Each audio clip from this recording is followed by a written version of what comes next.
anytime, Margie. Okay, so call to order, roll call. Jeff? We can't hear you, Jeff. I can't hear you. Try it again. Still muted. Yeah, don't hear you. Okay, well, I'm here. there you go. Sorry about that. I was dealing with another thing. Okay, Jeff is here. Lars, Here. Robert, Yep. Margie here. Okay, and so when do I read this thing? After And the- Margie, we'll just note that Barbara Harris is Yeah. absent today, and she did let us know about that. Yes, she did. All right, so you can go ahead and read the script right now. Okay, reading the script. Here we go. Oh, no, that's the wrong one. Okay. To protect, joke. To protect our constituents, city officials, and city staff, the city requests all members of the public to follow the California Department of Health Sciences guidance and the County of Sonoma's Public Health Officer Order for the control of COVID-19, restricting group events, and maintaining, oh, that's the other one, sorry. Oh, I didn't print the whole thing that you sent me, just this meeting is being conducted utilizing teleconferencing and electronic means consistent with the state of California executive orders regarding the COVID-19 pandemic. Live stream and Zoom, or whichever platform is being utilized for this meeting, is being In this utilized. case, it's YouTube. So YouTube and Zoom. YouTube and Zoom. In case of technical issues, meetings will be uploaded to the city website as soon as possible after this meeting. Okay, so the rest I did not get. Okay, so I can read the rest of it. Thank you. We'll be conducting today's meeting in a virtual setting using Zoom. PAC members and staff are participating from remote locations practicing appropriate social distancing. Members of the public may view and listen to the meeting by use of Zoom as noted on the city's website and the agenda. Members of the public wishing to speak to the PAC may do so during public comment or may comment on agenda items during the discussion of each item and must be logged into Zoom. YouTube is a viewing only format. Anyone using abusive, vulgar, offensive, threatening, or harassing language, personal attacks of any kind, or offensive terms that target specific individuals or groups will be muted and removed from the meeting. Please do not abuse this new way to provide public comment. Thank you. Okay, and we have no minutes. That is correct. We do have minutes on the agenda, but I did not get them uploaded, so we will have them at your next meeting. Okay. Comments from the public regarding items not on the agenda. I don't see any members of the public. Do And you we have not anything, Mary? received any electronically either. Okay, next, statements of conflict of interest. Anybody? Okay, moving on to the regular agenda. First thing on the agenda is the community sculpture garden. Installation, signage, opening ceremony, security, new call, and so on. So I'd like to start that with signage. Okay, so the artist signage for the existing artist has been ordered. I believe it'll be another week and then it should be in, and I'll work directly with Public Works to get those installed per, as we discussed with the PAC on the locations for those. And how long from when it is received to estimated till when it's installed? When they are Probably a couple of days. I just need to let Dante know and schedule with him, but it should be pretty easy to do. very good. And can you let me know when it's installed or will be installed? Absolutely. Yep. Okay. And then the signage for the entrances, what do we need to do to move that forward? I think we need to have a larger discussion on sort of as a group in terms of where we want to do the signage. Just to refresh, we had looked at doing the back of sort of a 3 foot by 3 foot sign that's in the air that it turns out is the county's sign. That's the one right at the entry where we were looking. There's something facing the street and we were looking at having something in the back. And there was another entry sign proposed at the other end, which because of it would need to be up high enough to be not a trip hazard for ADA.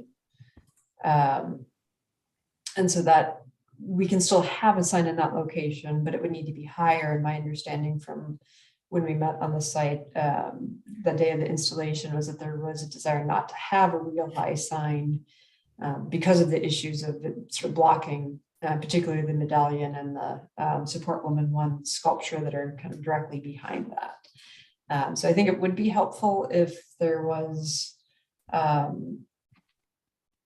if there's someone interested and willing to work on concepts for that, for the committee.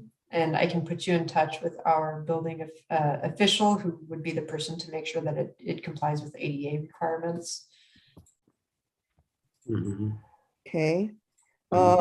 Complying with ADA requirements, you're saying it has to be, I mean, it can't be 6'8" high. It's like that's a requirement for ADA, but it's not about, I don't think a sign would have to. So a sign, yeah. So the I mean, one of the about issues like the sign, precisions off a wall or. right, and so the design of the sign needs to either have 2 posts, so that there's not yes, it does either need to be, if it's on a single post, it does need to be that 6'8" or higher, so that someone walking by might see the post but not the sign and hit it. Right. If it has 2 posts, my understanding is that would be acceptable. But that sort of gets into a little bit more design than just, the simple steel post with a higher sign for it. My understanding when we were there, excuse me, was that we had settled on the 2-post design. No? I thought we had talked about the 1 post. Okay. Can we switch it just to 2-post and then have it? We probably can. And I don't know if anyone has the ability to do design for that. I don't know if it's, I mean, I could talk to Public Works in case. I don't think the city has a standard for that. What that would look like. What does city usually do for its signs? Well, we usually do the The 6 to 8 foot 1 post? But that's for any sort of sign that's like a traffic sign or something like that. Yes, that is where we do it. The signage it depends upon where it is. If it's, in a place where it's like a traffic sign, yes, there are certain requirements for those. This obviously isn't a traffic sign. The city actually had a graphic consultant do the Ives Park monument sign and some of the other wayfinding signage around town. Yeah, but this should be, I mean, we have one right over here near my office, the Takeo Street, kind of wood thing near the plaza here. Like it'd be more like that in a way. It should be something more unique. It's not to look like a wayfinding sign or a traffic sign. It's something should be a little more creative, probably even, right? But it reminds me, we started talking about this a little bit with Spooner Park and all the signs there, and it does sort of feel, I don't want to drag this out, but it kind of has the sense of like it's a bigger discussion of like, what do we want signs in general to look like in Sebastopol? We don't, I think it's a hodgepodge around here of all sorts of stuff. It is.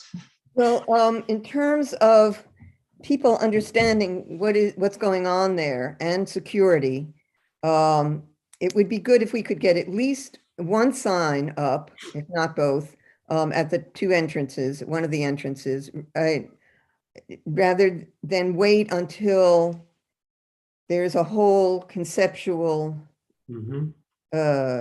conference. Hmm. I'm really interested in getting a sign up. I have been for a while, so that that it can be identified. People, I talk to people, I don't know if the rest of you do, but I talk to people there and they say, oh, what is this? Yeah, it's good. We're keeping them in suspense. So I'd really like them to know. And especially it would help with the, you know, the call as well. Hmm. And moving towards the opening event. We certainly should have some signage by then. Not For be- sure, yeah. So we have a good member of our community on the design review board who does this stuff for a living. So we could talk to Ted Luthen and get a little bit of advice. But I mean, to me, it could be as simple as 2 posts, you know, and a sign. But is it wood? Is it steel? Is it carved? Is it printed? Like, there's a lot of questions that come with that. It's not that simple. Right, and I think for the face of the sign, and let me see if I can bring it up. I brought it up in past meetings. Jen Verts, our former PAC member, had done a design for that, for the face of it, which is similar to what we're using.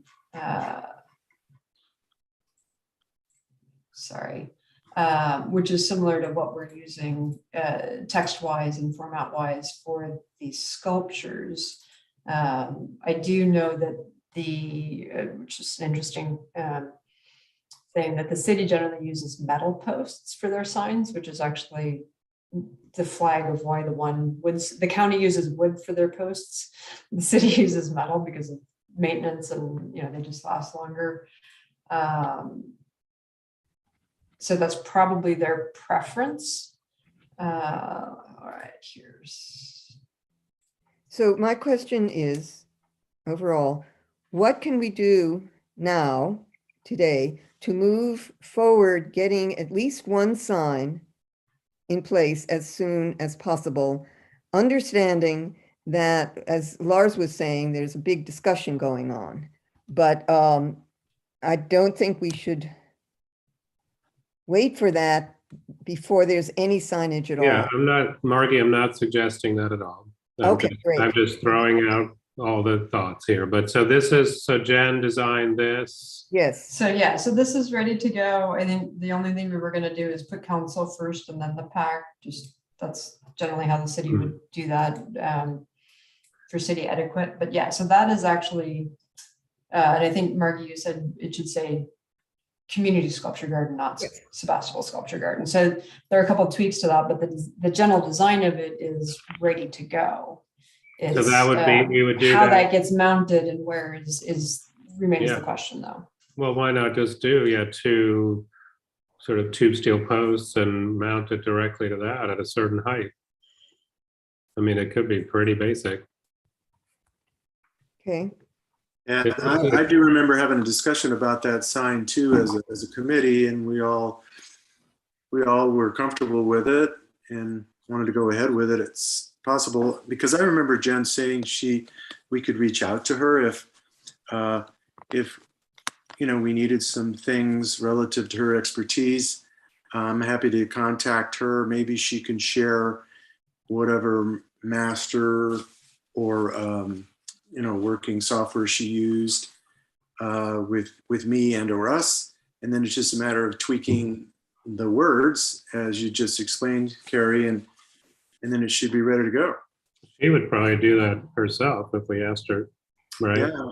So yeah, I think she would be happy to do that. And I think the sign, I'll say it again, the face of it isn't the issue. It's working with the sign shop and Public Works to, because it's not a standard sign for them for the post and mounting of it. And I don't know if, Jeff, are you willing to help move that along? Yeah, I'm willing to help. Anything to get that going. And I'd like, so can I suggest that if willing, Lars and Jeff work on this, because Lars has a lot of connections to the design review board and expertise. also. I'm happy to help. Yeah, I think, but if so, the Public Works Department has done things like this before, right? It's pretty straightforward. Like what kind of, we couldn't just ask them what size of post would they use and how would they connect a aluminum printed sign to that post, and what sort of foundation would it go in? Like, it seems like it's stuff they've done already. Right. And so if Lars and Jeff work on this and they get the design and the specifics, what else would we need to actually have it in production before the next meeting? Or do we have to wait again, or what's the situation? I don't think we need to wait, just like the last signage, we just move forward with that. It's just working out the logistics of it.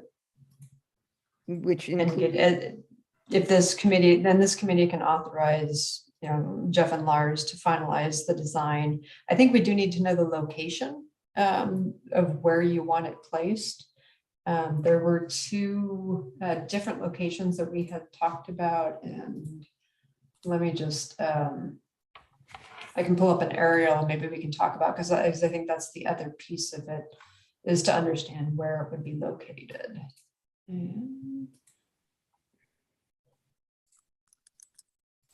so one of the ideas we had also that actually one of the people who were helping us from the city suggested was not the back of the sign, but attached to the side of the sign that was there. That was at the High Street entrance. Yeah, you're right, Margie. There were actually 3 signs that were discussed. So let's just go over. Obviously, this is High Street and the entry. So the art starts. The first sculpture is right here, and there is a sign that's the county sign right here that we were measuring and thinking it was a city sign. And then we also looked at this entry, there are 2 or 3 yellow bollards. We had the trash cans moved. That's kind of right in that location where the trash cans were. And that's where we were looking at having a smaller sign. And so if that one would need to be a 2-post sign, otherwise it needs to be higher. And that's the one where we were concerned about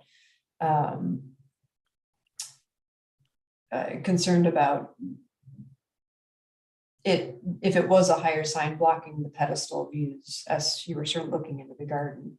And then there is one of the wayfinding signs that is that was installed recently that says Ives Park is right here. And that is, let me see if I can pull up on Google Earth to see a street view, but that's one of the newer signs. It's not a rectangular sign. It's about 6 feet tall or so. It's like yeah. It's I'll got spare you my web searching, but So while you're doing that, let me, so we've got the High Street, and then I'm going to call the other one the playground end. If Okay. anybody has a better idea, Yeah. that's fine. For the playground end, so now we were talking about, am I correct? A 2-post metal lower sign at that end where we had talked about it, and so that the lower one would not block the view. Is that acceptable? So what do you mean block the, like, how high are you talking about? Carrie may have the actual height that we talked about when we were there on site. We were concerned about it blocking the view when you were standing facing the sign, blocking the view of 1 or more sculptures. And we found a height that seemed reasonable and Okay. did not block the view. yeah, it was about waist high, Lars, for Yeah. adult. Yes. Okay. So is that, Carrie, as far as you know, acceptable? I believe so.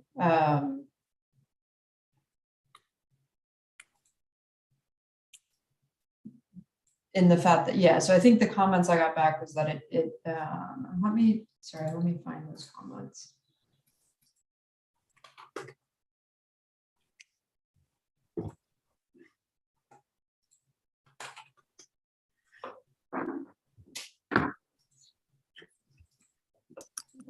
installation.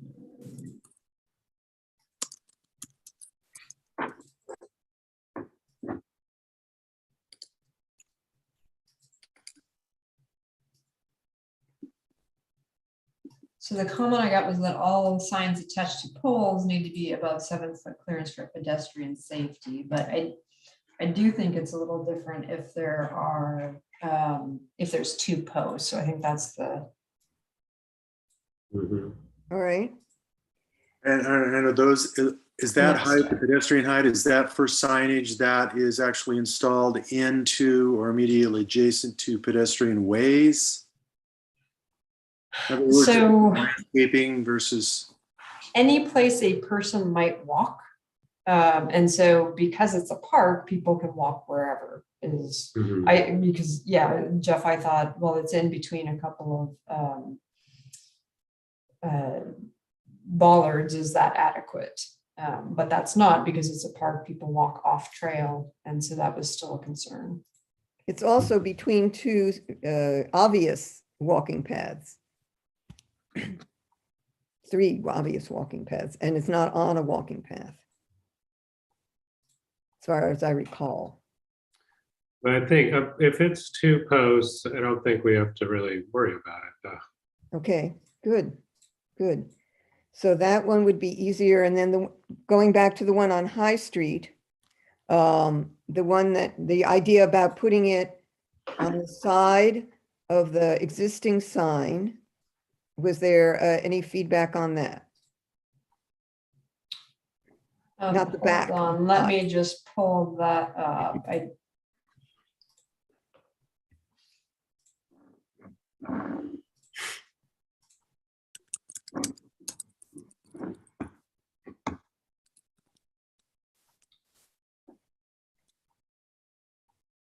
All right, so I have one, and so this was, and Lars, I'd love to get your input on this as well, because this is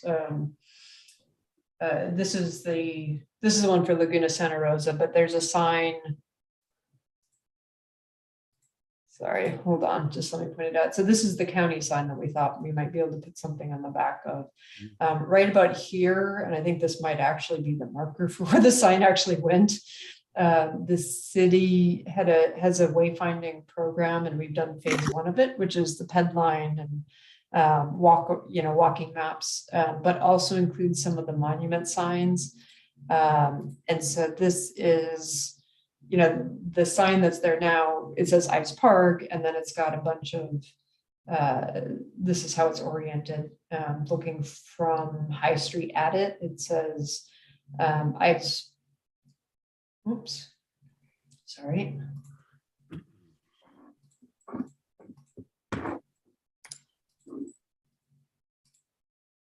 It says Ives Park, and then it has some other information on a wing over here. One of the thoughts is that, how do you add to this sign the fact that the sculpture garden is right there? And so one thought was to put a sign just right on the top of this, same without, kind of try to clip it to this pole somehow. Yes, that was, and That said Ives happy Park about that. Sculpture Garden. Or Community Sculpture Garden. It doesn't need to say Ives Park, obviously, because it's an Ives Park, Community Sculpture Garden. Right. So did you get any feedback on that? Is that likely to be acceptable? Can we move with that? Well, I think I have sort of a question for this larger group about that, just from a graphic standpoint. If that becomes muddied and confusing, or if it's appropriate, or how you would end up doing. I'm not a graphics or signage person at all. Does that make sense to have that combined with the sign, or should it be a separate sign? The same kind of 2-post sign, either right before or after that. Okay, thank you. Good. Any comments? Can I draw on the screen here? I think it'd be interesting if it was something, like this, like a separate little wing that was very clearly different than everything else on it. Like, I don't think it can just sort of be a little tucked in square on top, or so it either comes off there or it comes off the side. But if it comes up like that, it's going to be up high. It's going to be, probably has to be 6'8", because you have to pass under it. So if it's not something like that, I think it should be separate.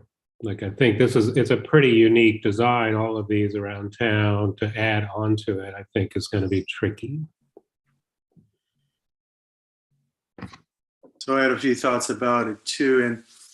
And first of all, I know we all have some sensitivity to how much signage is located in a space. You know, it can be a little crowded at times. So I think that's a factor. Another factor is what will be the overall finished size of a sign. If it's attached to an Ives Park sign like this one that Lars was just drawing on, what would the finished font size be? Will it be big enough to really broadcast the sculpture garden? And another sensitivity for me anyway is, how does it fit in with other city signage, even though that's, as you've already mentioned, Lars, that's a more in-depth discussion to come in the near future, hopefully. So Jeff, what is your view on having a separate sign that was the same as, or very, very similar to the one on the other end, on the playground end? Well, personally, I think they should be identical. Okay. And would you lean more towards that? Or what do you think? I would. I in my first thought is that the font size if it's mounted on this is really not going to be large enough. I'd like to agree with that. A 1 foot 2 inch wide sign, the font size is going to be small in the comparison to the font, and in the vertical signage makes it look silly.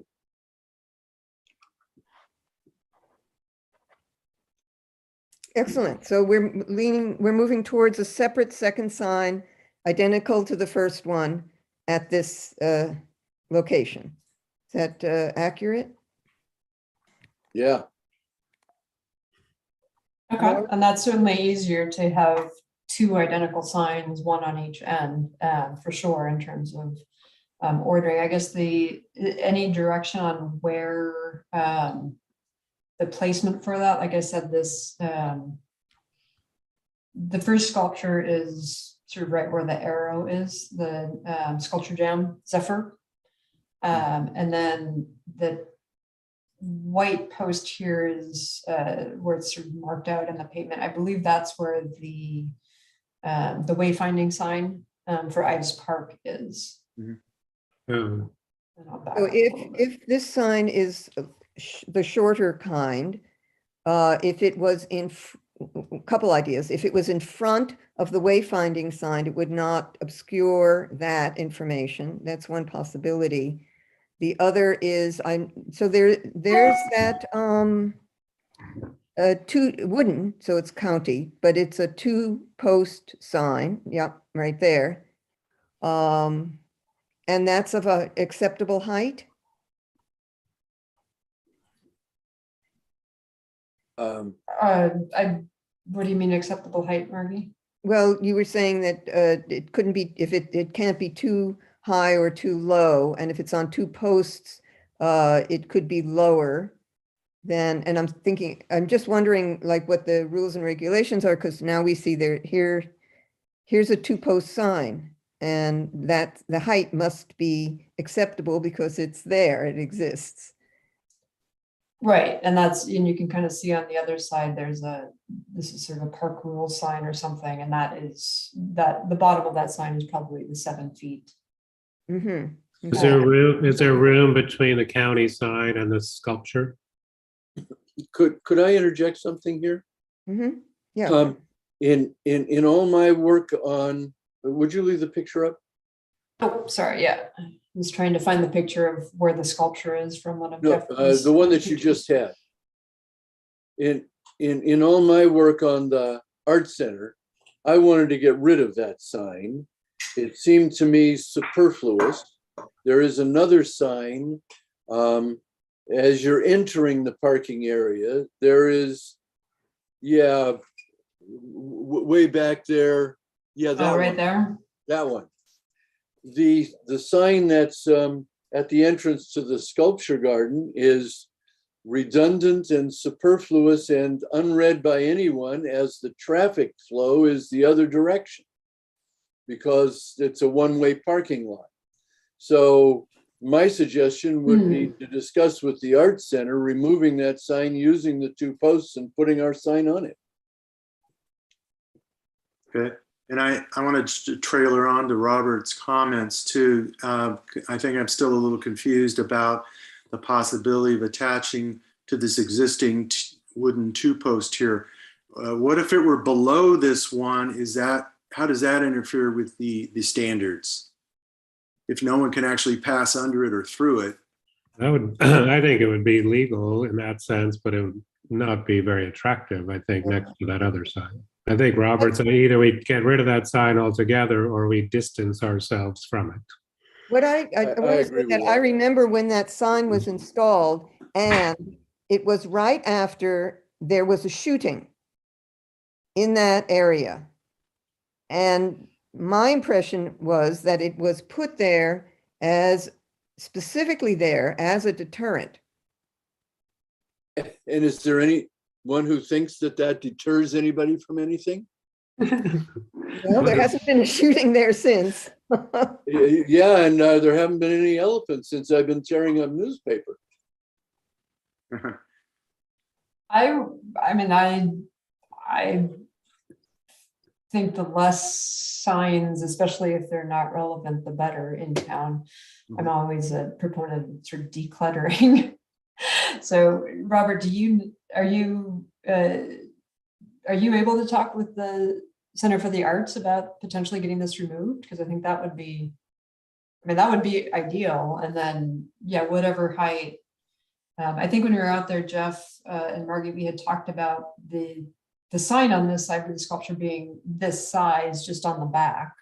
Right. But I think it would be much better if we could, if the Art Center can, Or if get there's rid of this, Yeah. and we can put this at whatever height, but on that existing signpost. Or if there's resistance to that, put that sign on the back side and the sculpture sign on the side that this sign currently is. So that signage still exists there, as if anybody's ever going to read all that fine print. But what people see walking into the entrance is the sculpture sign. I'm fine with any of that. You could also have something, if they wanted to continue to have it and don't want to put it on the back, you could put it perpendicular using a 3rd post and face the parking lot. It's another idea. So how can we proceed? Robert, can you talk to the Art Center in the very near future and clarify? Sure, I can do that. And does the size of that sign, we haven't yet made the signs that we're talking about, but I gather that if you're using a 2-post sign, then the sign cannot extend past the outer edges of the 2 posts. Is that correct? Correct. Yeah, you would. In which You case- wouldn't want something off. In which case, that sign is going to determine the size of our 2 signs, and the other one at the playground end would match the one that we designed to fit those 2 posts. Does everybody think that that's a reasonable direction? They can be identical or slightly different. As far as I'm concerned, that's fine. I think technically you could extend 4 inches on either side of those posts. Okay. And we might choose to do that because the sign as Jen designed it is rectangular and more horizontal. Yeah, I think it would Right. look, and it would look nicer extending just past the post, even if But it's 2 inches even would look nicer. Yeah, whatever the code limit is, I think we should use it. Yeah. Mm-hmm. Very good. So I'm all for that too. I was just saying if by attaching to the existing sign, if that would make it more expedient in terms of the timeline, if Sure. Robert's going to be able to communicate with the Center for the Arts pretty soon, and maybe that sign can go down sooner than later. Yeah, fantastic. Well, I have errands in town and I will go by there today. And I mean, at the worst, I can't see, it's not my decision, but if I were still in my same role at the art center, I'd say, sure, just slap that sign on the backside so that nobody can say that it was gone, and put sculpture sign facing the direction it should. So that's good for us. Do we have kind of a plan B, or are we assuming, of course, it'll be fine with them? Well, I don't see where there's a sensible objection. I doubt that anybody at the art center, myself included, has read that sign from top to bottom. And I spent a lot of time out there. All right. Right. And so, and Robert, that's great. And thank you so much for moving that forward. And hopefully that it's up to the Public Arts Center, or the Center for the Arts, and not the county, which is. Well, that's why I extends the suggested we process. just put that sign on the backside so that if anybody at the county ever noticed that it wasn't there, it is there. And basically the arrangement between the art center and the county is it's your building, don't call us. Okay. And, in terms of the county, they had no problem with it took a little time, but the licensing. Right, of course. They're for the supportive use of the this, sculpture thing, because that's on county property. Right. Okay, so we have a plan. This is great. So Robert, All right. everybody, correct me if I'm inaccurate here. Robert is going to be in touch with the art center and get permission to put our sign on the front and theirs on the back, or otherwise. And I will email you all with the results of that conversation. And will email us. Great. Jeff is going to be in touch with Jen. After that, Jeff is going to be in touch with Jen about. Can I interrupt for a moment? So I've Yes, already please. been in touch with Jen, and I CC'd a couple of you, and she's happy to make whatever changes are needed. And she can get with you, Carrie, on the sign website. Right. Excellent. And then Lars will kind of navigate us through and coordinate for that design review board and requirements and production. Is that correct? Sorry, but you broke up a little bit. So helping with whatever to. Get it made and installed, and working with Carrie and the other committees that are departments. I think that's only just getting the sign from Jan, the design, and talking to Public Works, really, and how they would produce the sign. We're not doing it through a private sign maker, are we? Is it a city production? Jen, I think it was private, but who's making the sign? So I had taken the artwork that Jen had done, and I'm working with DNS Awards in Santa Rosa, which is who we use for all of our city plaques and things like that. And they have the ability to do this kind of custom. That's not a street sign kind of a thing. If they're able to do, they should be able to do the face work. I know I did change this. They had a standard size for their stainless steel that they're using for the artists. And it was like, I think it was 4x8 instead of 3x8 or something. I said, but it was their standard size and they could get it done a lot sooner. So I said, that's, that it looked fine to me, and I had them go ahead with that. I can see, they should be able to make the larger sign as well. She did say if it was custom stainless steel, they need to have a metal shop cut the steel. So it just takes a little bit longer, but they should be able to do that. But I can certainly talk with them about it. And I do have a sign shot from Dante, but I think part of it is the face versus the post and how complex is it. If we can reuse the wood post, that's perfect. For the one, and then whatever the metal posts need to be and how they want to attach that, how that gets held up on those posts is, Lars, I think where it'd be helpful to have your design eye in terms of I mean, working are through we those talking about- details. Are we talking about anything more complicated than 4 screws? No. And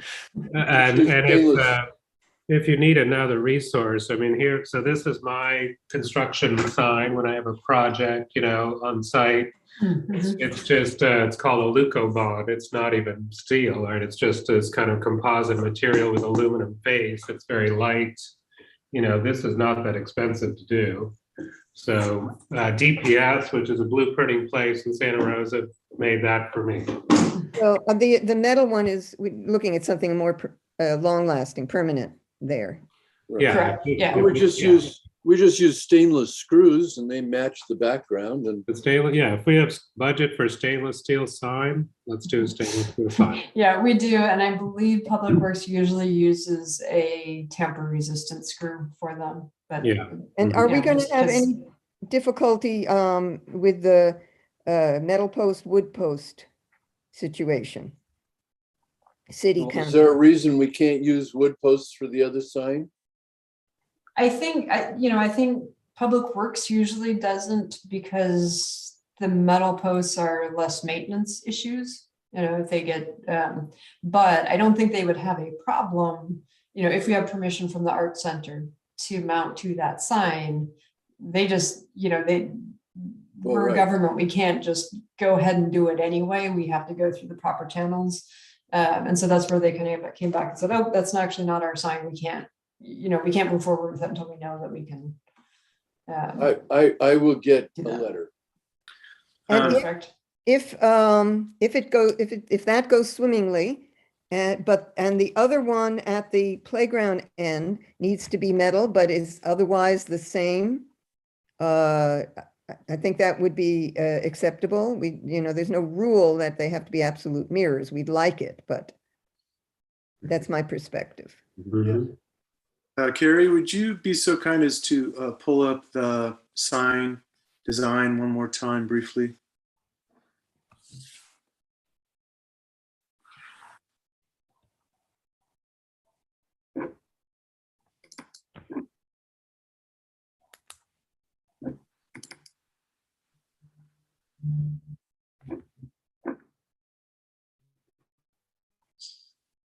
Okay. It does need a slight adjustment in the leading of the line between sponsored by and Sebastopol Public Arts Committee, but other than that. Okay. So I thank you for that. I just needed to know, as far as the wording that we've already discussed the revision of. So to read Community Sculpture Garden, sponsored by Sebastopol City Council and Public Arts Committee. Sebastopol Public Arts Committee and Sebastopol City Council. Okay. Got it. Yeah. Good, and thank you for the letting comment. Okay, that sounds great. So we have a way forward, and there's no, just to be sure, in terms of our communication as we move forward before the next meeting, whether according to the Brown Act, we can inform each other and communicate about this. Oh, I'm sorry. So Carrie, should I only send the information that I get from the Art Center to you because I'd be violating the Brown Act to send an email to everybody? I'm new here. The Brown Act is very I know. intricate and labyrinth and shifting. Carrie, you're on mute. Thank you, Robert. Yes, that would be best. It should be just an easy go, no go, and then I will let Lars and Jeff know who are working on the signage. I mean, I Okay. can let everybody, just forward to everybody, but that way it's part of the staff communication to the committee. Okay, and then Jeff's communications about reworking the sign with Jen, and Lars' communications about Public Works and so on. Again, is that only, that's to you and then from you to the rest of the? So that can be correct? 2 members, and I would suggest that maybe both Jeff and Lars be that sort of signage pair. That way there's communication, about the sign, any changes to the sign face versus the dimensions and all that kind of stuff. And is there a point at which the whole membership can get that information? I can send out information for that, but then you can't cross communicate Got it. without the, yeah. Okay, thank you. Maybe Lars and I could carry another sign in the Apple Blossom Parade to announce the project. When is the parade? April, last weekend in April. is Okay, when it is, I believe. you could put that on the agenda and we can discuss it next week, next meeting. Okay. So can we move forward to the other few items about the sculpture garden? We complete with signage? Yes, everybody? Yes.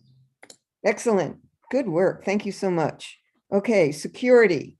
My thought is, one, can we actively coordinate with the Arts Center on the outside video? Just to have that active and part of our process, part of our situation.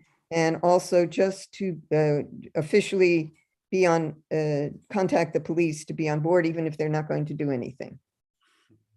Could you, I don't know about the video, is what you're asking for something that you'd also like me to discuss when I'm there?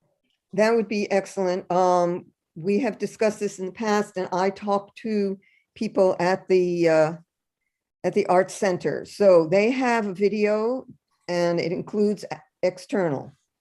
Oh, And I'm sorry, you're talking about security cameras. Yes, you were talking about security, right? Okay, And video has so many meanings. I'm sorry. So they were going to be revising and working on that. I don't know whether they have in the interim or not, but we were going to be communicating with them and asking to coordinate with them so that there would be some coverage of the sculpture garden. And we, if there is vandalism, we could access the videos Sure. and what they would like and need and so on, and what they're willing to do. And thank you very much. Great, thank you, Robert. And then if I can contact the police or anybody else just to put us on record that is a concern. So Margie, we've already let the police chief know, so he's aware of Okay, the that's issue of done. the Great. vandalism. Thank you very much. Any other suggestions for security at this point? I actually just got an idea. And we don't have to do it today, but my idea is the woman I spoke with, whose name I can't remember, at the Arts Center, not Catherine. She thought it was students from any of the local schools, high schools, that were doing the vandalism. And my thought is perhaps at some point, someone from the Arts Center, the Public Arts Committee, could actually go to the school and just do a presentation of this wonderful thing we have and how important and how we want to all work together to protect it. That would be fun. And what we probably want to, is this a little PowerPoint we're talking about? We can do that, yeah. You need to show them what Yeah, sure. is treasured. And if one or more of the area schools, high schools particularly, that we send the CFA to happen to participate, that would make it even more the sweeter. Yes, and even just that they received it, thanks to you, Jeff. Mm. So Yeah, we could even suggest a class project, making a sculpture.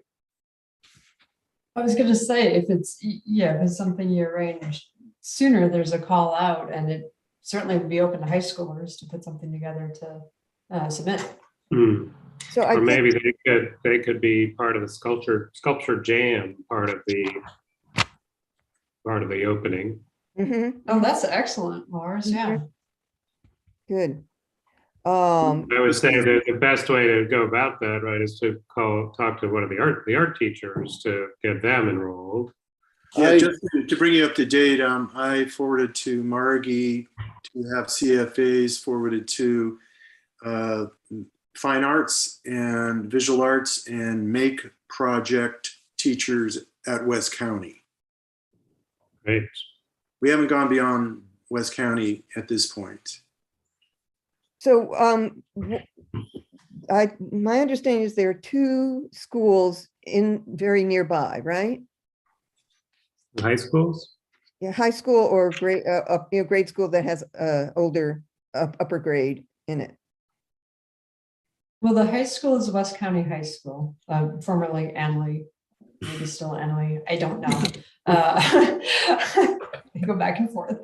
And then it was Brookside, the middle school, Yes. by Libby Park. No, it's Brookhaven. Okay. And Brookhaven no longer has a make class, unfortunately. And I think they're just doing performing arts at this point. But who knows for next year? Maybe arts will be back on board for next year, at least with the middle school grades.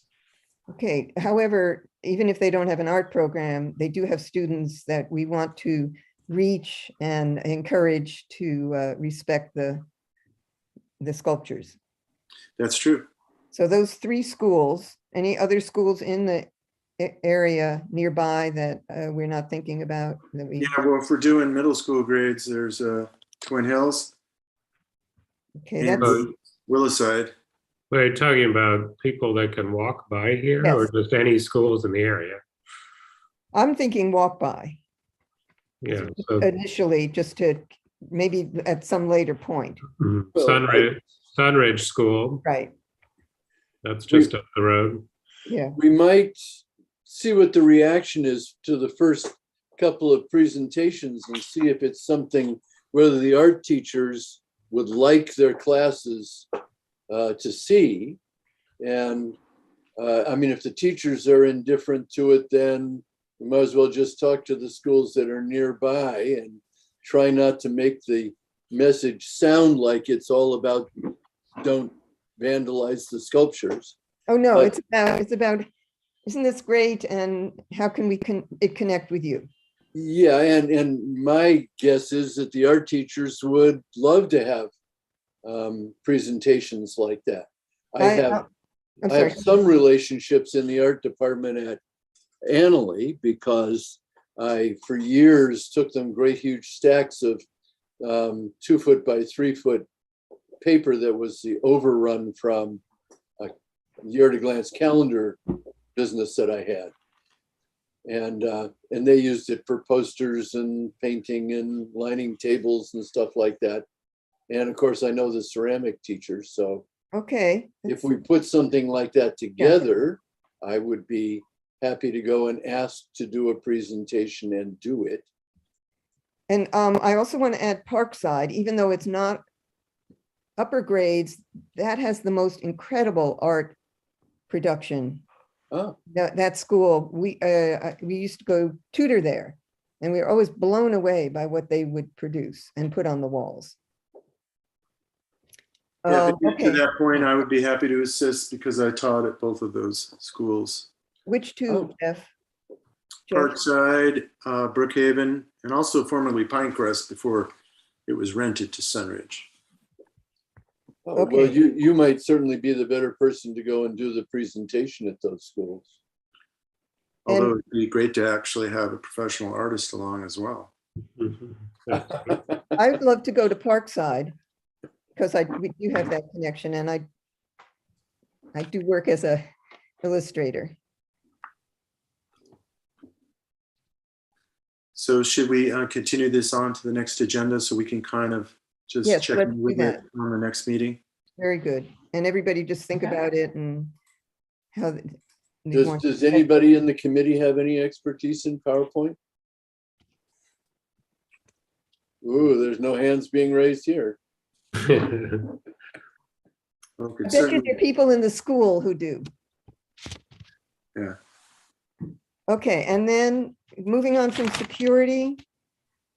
New call, any submissions, how to find out about it, any new contacts to send it to? We have not received any submissions or questions yet. And Mario, if we do get any that I can't answer myself, then I would certainly forward that on to you. Okay, would you also forward, even if you don't need to answer it, or you do answer it, just so I know what's cooking? Sure. Okay. Sure. Anybody have any additional contacts? And thank you for the ones you have sent, and I have sent to those and other ones I've thought of. Anybody have any other contacts they'd like to add? No.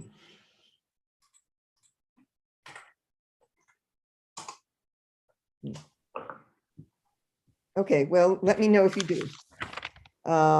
Anybody have any suggestions on any other things we could do or consider for the call?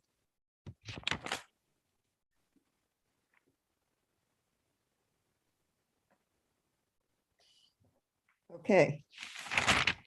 I guess that stands as is. For the opening, I think we don't need, since it's in the summer, we don't need to try to rent the space Okay. because of weather. And we do have a date. And hopefully will, the timeline that we set will work. And I'd like to put the opening plan on the agenda perhaps for next week and see where we are at that point. Okay. So do that. Do you want that before or after the, what do you want to call it? This school outreach? School outreach. Yeah. I'd say school outreach happens before. Okay. Thank you. Yep. Okay.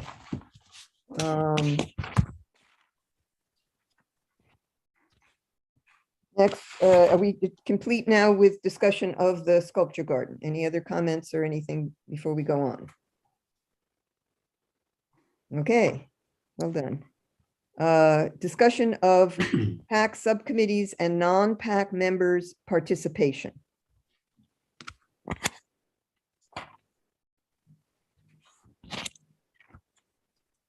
Do we have a review of where we stood after our last conversation about this? Hold on.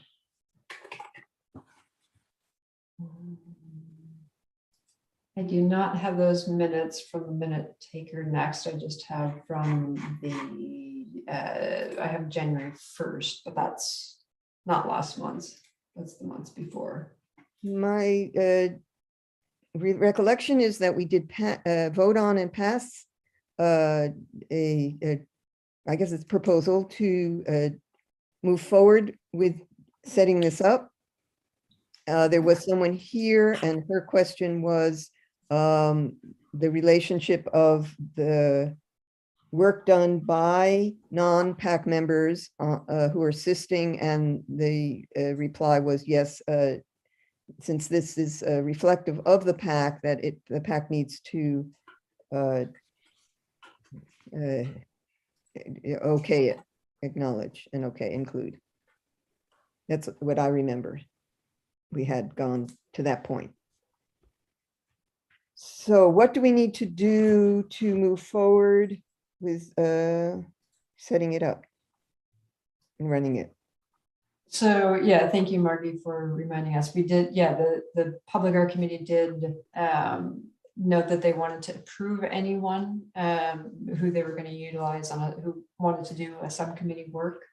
And if you have people who are interested, I don't have a list. I know, I believe Natalie was on the last call and may have been interested or not. I don't know.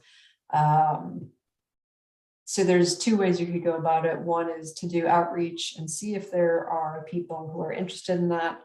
The other is to, I can post to the city's website that if you're interested, contact. And Margie as chair, I'd probably ask them to contact you so you could kind of talk to them about what their interests might be, and sort of we can work together to agendize that if someone is interested. I don't know if others have other ideas about that. I know the Climate Action Committee, which does have 2 or 3 members or non-members who sit on their working groups, their subcommittees, that happen naturally from people who are interested in and coming to and attending their meetings and wanted to be involved. And so they kind of came forward very naturally. Okay, so that brings up the consideration of people from other committees like Climate Action. If they're participating on our subcommittees, they have their projects in their committees and the things they want to promote. And my feeling is that we would want, in opening it up, we would want people who are going to be assisting the PAC's projects. Yes? Right. Correct. Okay, so My that should be, thought was that we might want to establish at least one project, so to speak, that that we feel like we'd like to have a subcommittee of additional people to work on. And that'll kind of be the test, so to speak, if we do go ahead and have a subcommittee for that. and the other thing is, I'm just thinking to have that list on file for reference. So when something does come up, and then we can contact those people. Mhm. The thing that I'm thinking in response to what you just said, Jeff, is the opening event. Probably use some help with that. Mhm.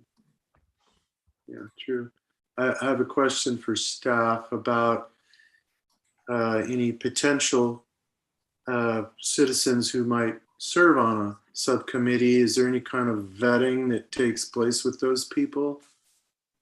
Or, So that would be done. I believe the Public Art Committee voted that at the last meeting, as Margie noted, that the PAC would be the group to vet and vote on that prior to their participating.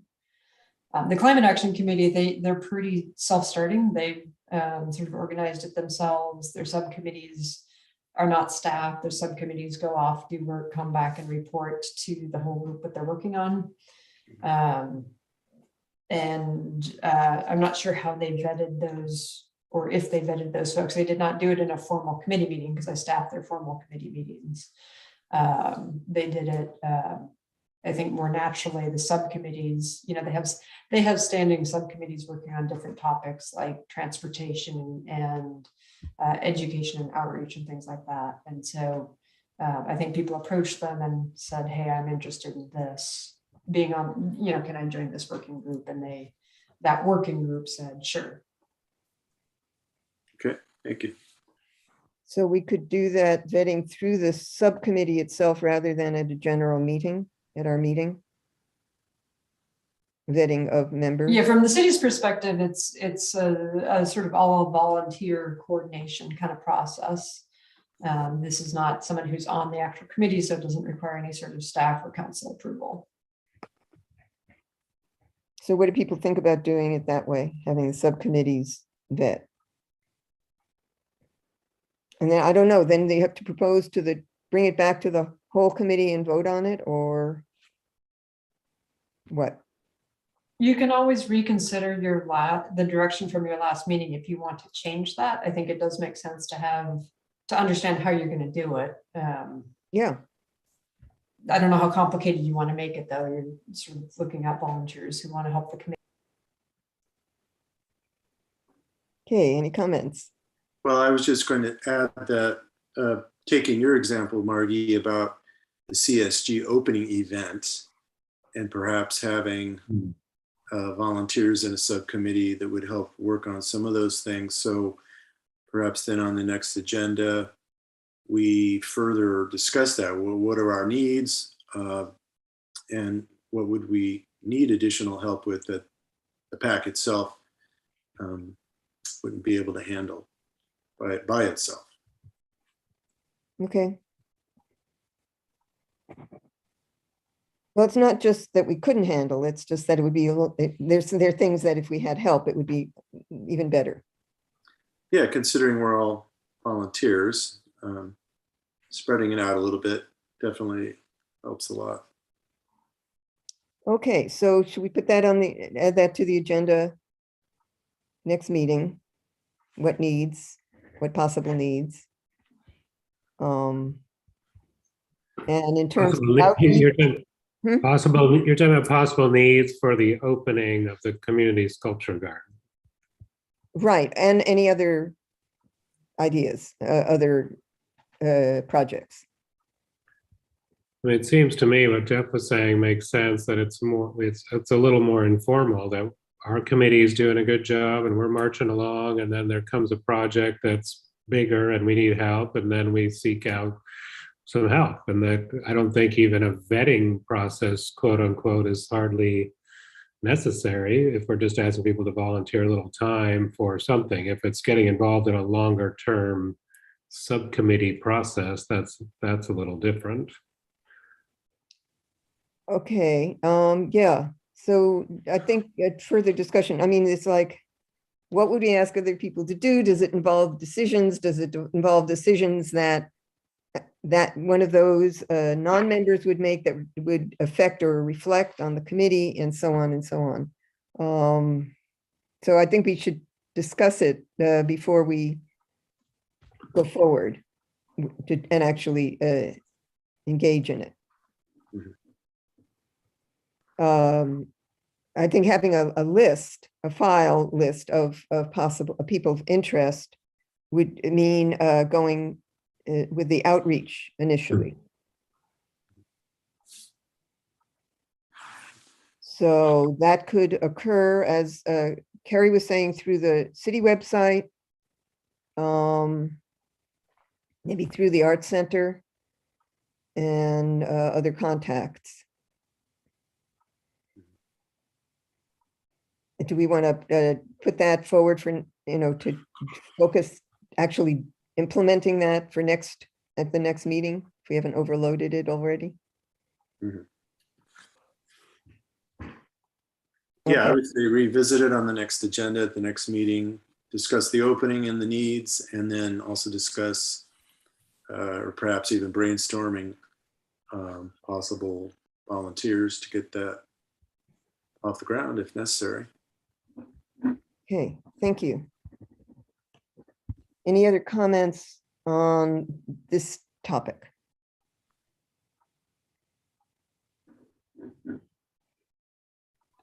Okay, next item on the agenda is discussion of minutes process. Thank you, Margie. So this, I think we discussed a little bit last meeting, but did not get to a decision on this. So as you know, the planning department staff, the person who normally takes minutes, has been out on leave.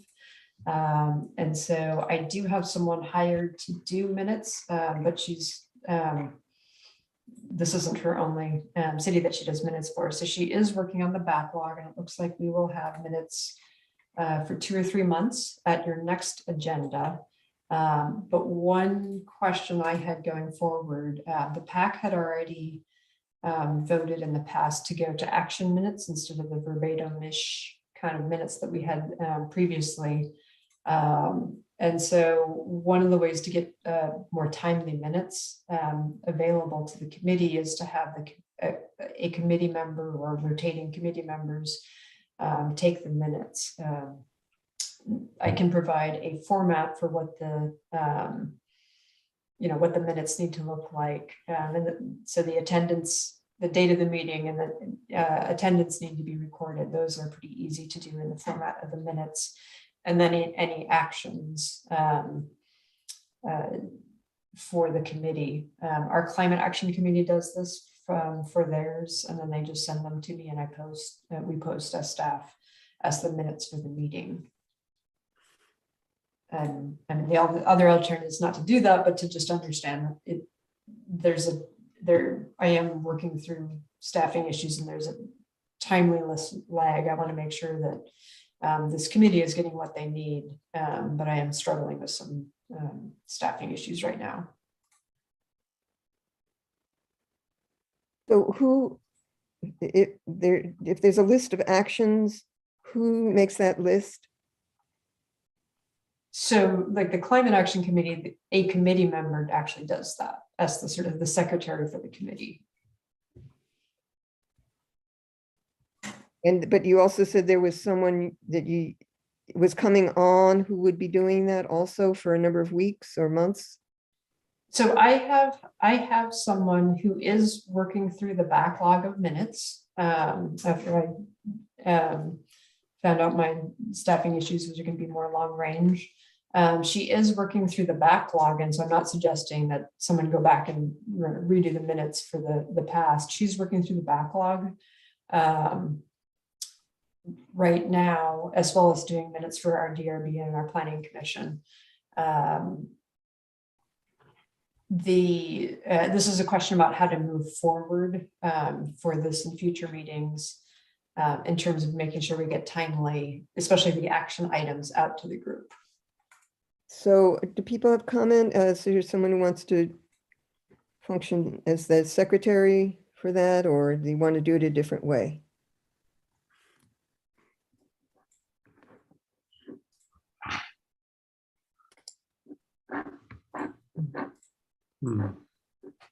We don't have Barbara here, so. Yeah. So Barbara can do it. You would nominate her. Right. Well, we could ask her.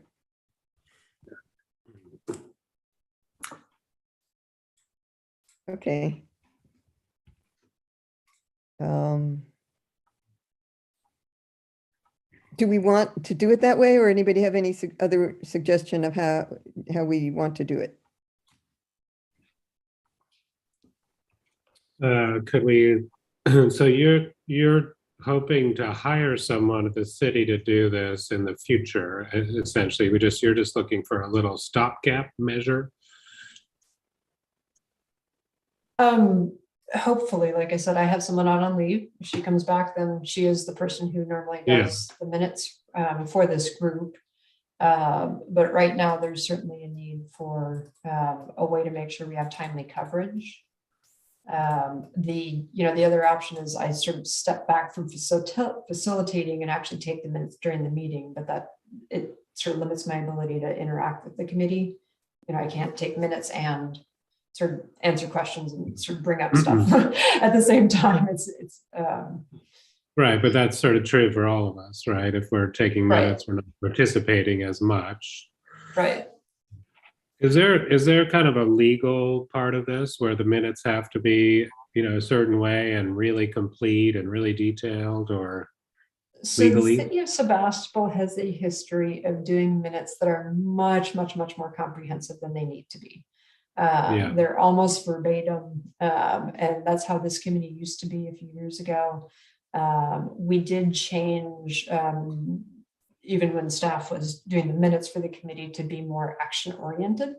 I think we had one, and Lars, you might remember, we had 1 or 2 meetings where they were truly action minutes, which is really, recording attendance, recording formal votes, and that's it. And this committee asked for a little bit more than that, to include a little bit more of the discussion, so that you guys didn't have to take notes while you're doing, your own personal notes as you're doing the meeting. I know some of you may do that anyway, but so that there were notes to refer back to that had a little bit more context. But that is actually extraneous. What is required by law is, attendance at the meeting, which, like I said, I have a template where it can just simply be an X for, after everyone's name who's in attendance. And then recording actual votes. I think the next step up for that would be things like the discussion today that came out that, Robert was going to talk to the Art Center about the signage. Jeff and Lars are going to work on signage, logistic ordering, that kind of stuff is It's actually a step up because it's more than a formal vote, which is the only thing that the law requires. So I'd like to suggest that we continue to this till, again, another discussion. People think about what they want to do, and we'll be in touch with Barbara and think about whether we want to ask Carrie to do this or how we want to do it. I had another thought too, is if we PAC members were willing to do minutes, perhaps it could be on a rotating basis, which, might lose a little consistency, but I still think that's a fairer way to go about it because, and I'm putting myself out there right now, but as someone who has taken minutes before for like site council and other school-related committees, as Lars suggested, as Carrie suggested too, it can be a little more challenging to try to be in the moment of a discussion and share your thoughts in a timely way if you're also busy trying to record those things. So, Actually, I also wanted to add that if we do action notes, that minutes that we each, I don't know, I take notes for the meeting. And I don't know whether anybody else does, but I would encourage people to, so that we can fill in what is not included. Like remembering, where we were about something. Okay, so is that sufficient on that topic for today? Yeah, and what I can do is I can send out just to folks what the what sort of the minute form would look like as a template that that basically that we use, or that I would suggest with a couple of modifications to make it easier if we move forward with that. Okay. All right, and so the next will be the planning department report, but update on future agenda. So, but if I have a couple items to add for the agenda for next week, and I don't know if anybody else does also, when would we mention those to you to put on the agenda, Carrie? You can do that as part of my planning director report right now if you want to.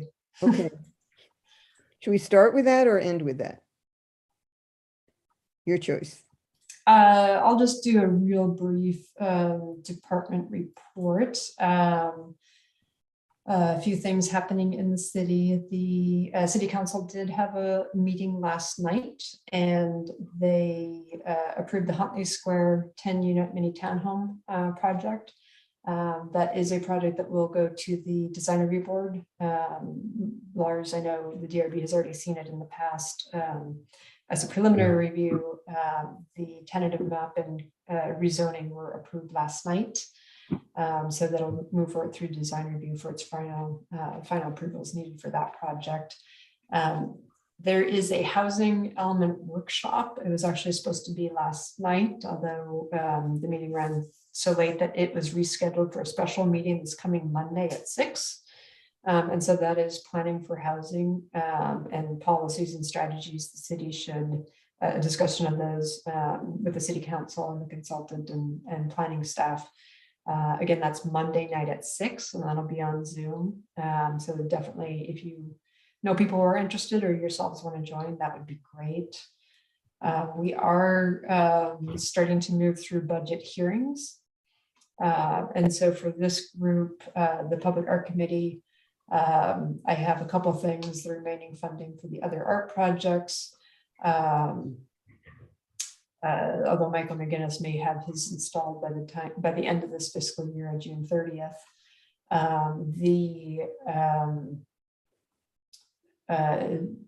I also included some money for a call for a commissioned art piece for next year. So that we can begin working on that and finalize the site and finalize a call and get that out in the next year. And let's see what else there. I believe the DRB approved 2 additional facade improvement grants at their meeting, at their last meeting. So that project is actually seeing, a lot more applications than it used to when it was just staff level. So that's actually a really great change for that program and improvements around town. And I think, did I talk about the Calder Creek at the last meeting? Yes. Yes. Okay, that the council did select option 2, and so we're moving forward with that. And that'll be returning to Planning Commission and City Council later this spring. Okay. Can So can I ask or add one thing, Carrie? So we also had the parklets came to the council to try and make them permanent. And to my chagrin, they punted on 2 of them and they made one permanent. And it just seems like a completely idiotic move on their part, but we at least had one of the parklets made permanent that's in front of Retrograde Coffee. And I guess the other 2 are going to be discussed by the Planning Commission further. Right, and I believe the sort of in talking with the engineering department who's leading that project, there are a lot of requirements for that Caltrans has, and so we'll be working with the Planning Commission in terms of criteria for those parklets, as well as, yes, discussion of the other 2 locations. Mm-hmm. Right. And so that's something the engineering department is working on putting together. okay. Anything further? Yes, Joe. Yeah, I have 3 comments. First of all, your mention of budget for commission piece. So I think if not the next agenda, then one of the upcoming agendas we should include again or revisit potential locations for that. And that could also be a potential subcommittee topic as well in the near future. And then I'm wondering as well about if the city has had any discussions yet on heading back to live meetings. Yes. Hmm. That would be nice. So at a staff level, so the city council has been approving the continued use of the electronic meetings. The city clerk is working on some sort of potential hybrid because we have, not necessarily for this meeting, but for some of our other meetings like Planning Commission and City Council, we're actually seeing a lot more participation from the public via the Zoom meeting format. And I believe there's a meeting in the next couple of weeks at a staff level to discuss what that might look like. So the city clerk is looking into how that might work. Okay. Can I add a couple items for the agenda now?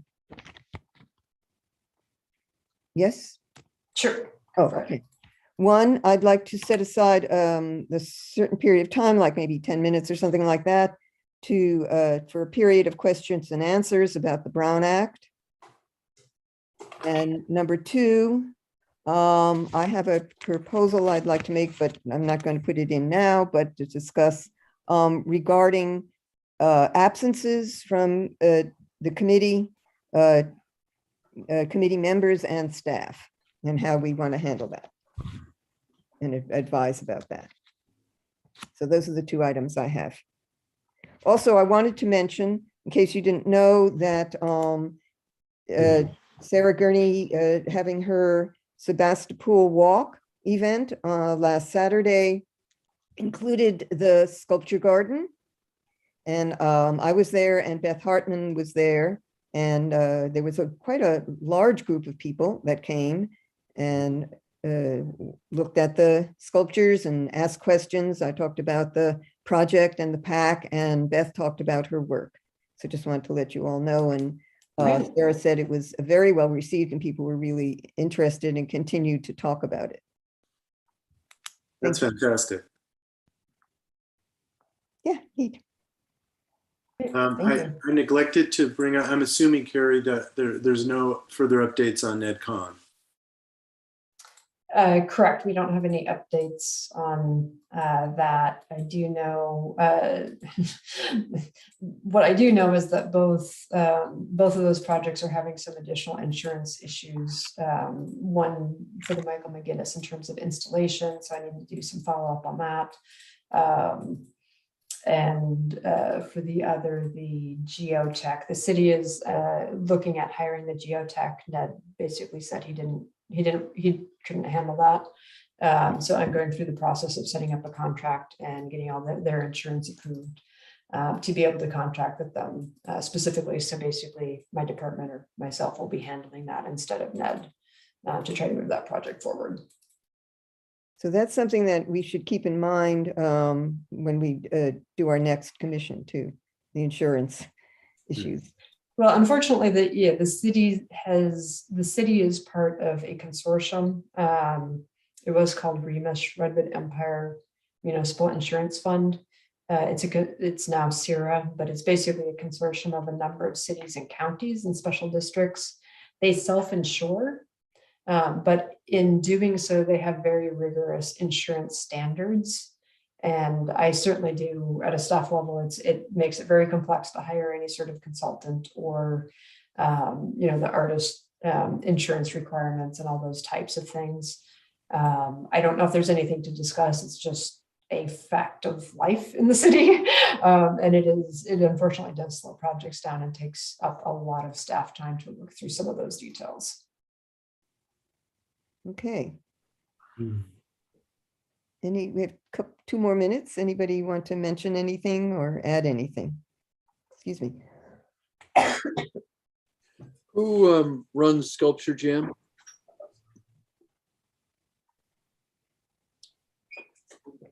My understanding is it's a group project, and I know Beth is involved in it, and the other sculptor, Jeff Zankel, is involved in it. But I don't have much more information than that. Okay, well, I was just thinking about if there's some kind of a presentation at the high school to have information about how students could participate in Sculpture Jam, which would suggest a conversation with people at Sculpture Jam in advance.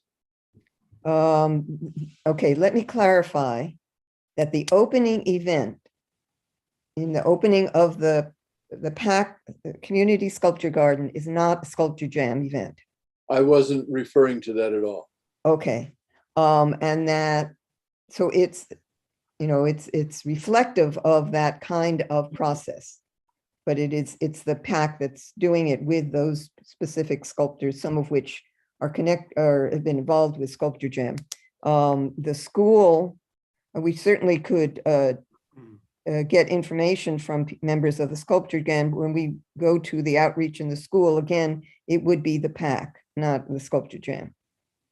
I'm not following you. As far as I understand, when we talked about doing outreach to the schools for the Community Sculpture Garden, in that context, Yes. that it was a PAC project to do the outreach and meet at the schools, not a Sculpture Jam project. And that Well, I understand what I was, where I was going was suggesting ways that students who are interested in seeing something that their hands touched end up in the Sculpture Garden might participate in Sculpture Jam, because that's one of the sources from which we might find additional sculptures to put there. Yes, and that'd be lovely. And all the other sources, as well as the Maker organization. And I know Jim Wheaton is part of, I forget, Chimera. And Chimera, yeah. And other sources. So maybe we could make a list to mention to them as resources. Yeah. Yeah. Good, thank you. Okay, we're a minute over. So can I hear a call for adjournment? I move that we adjourn. Second, thank you. All in favor? Aye. Anybody Aye. opposed? What if we say no? Anybody opposed? Well, then what do you want? Just- Just fun. Okay. Thank you, everyone. And what?